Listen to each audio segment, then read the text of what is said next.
Anong ginamit mo turotot? Yung binoblo o yung binobomba? May 100 ka. Turotot? Pag natatawa ka, kuya, sa binoblo. Índio come chota, índio come.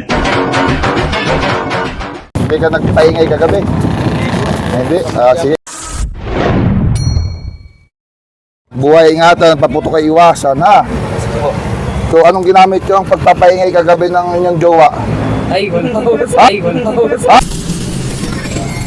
Ay, ingatan, paputok kay iwasan. Dahil New Year ngayon, kamusta naman New Year nyo? Adi, nagpaingay kayo ng jowa nyo. Nagpaingay kayo. Hindi po. Hindi! January 1 na, ay bawal na magpaputok ka, huwag na pati, iwasan na kasi ang buhay. Ay ingatan, paputok ay iwasan, ha? So, siyempre nagpaingay ka kagabi. Anong ginamit mong pagpapaingay? Motor lang? Walang iba?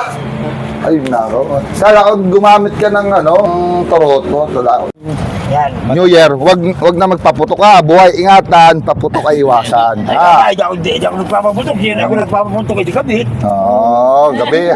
Gabi daw, papaputok. Ay ngayon, mayabang. Mayabang. Tingnan natin ang yabang nito. Ngayon, ay, di ba, New Year, anong ginamit yung pagpapaingay? Nang kayong mag-asawa? Wala. Abay, wala na yun. Ay, sayang, may premyo sana. Wala. Kamusta po ang New Year nyo? Mag-asawa po. Kamusta New Year? Ayos naman. So, nagpaingay kayo, no? Anong ginamit yung pagpapaingay sa oras na New Year? Turotot. Turotot! Ay, dahil turotot ang ginamit mo, may 100 ka. Kasi bawal ang paputok. Turotot ang ginamit mo. Siyempre, naka-experience ka ng turotot kagabi, yung pagpapaingay yung dalawa, ay anong masarap sa turotot nung ginamit mo? Sa dalawa, anong ginamit mo turotot? Yung binoblo o yung binobomba? Binoblo?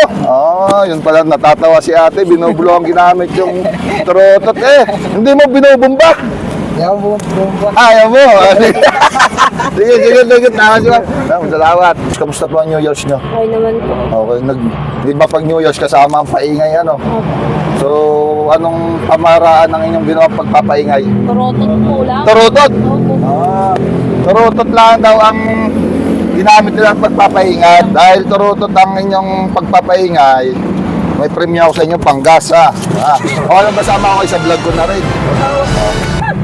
Yan na, panggas. Magandang pasok. Turotot kasi ginamit nyo kasi bawal lang paputok. Ngayon, kayong mag-live-in partner, turotot ang ginamit nyo. Pagpapaingay. So may tanong ako din anong mas masarap gamitin sa turotot? Yung binoblo o yung binobomba? Ay, ang ano po kasi Eric. Ito, binoblo lang. Pag natatawa ka kuya sa binoblo. Sige, salamat na. Thank you po.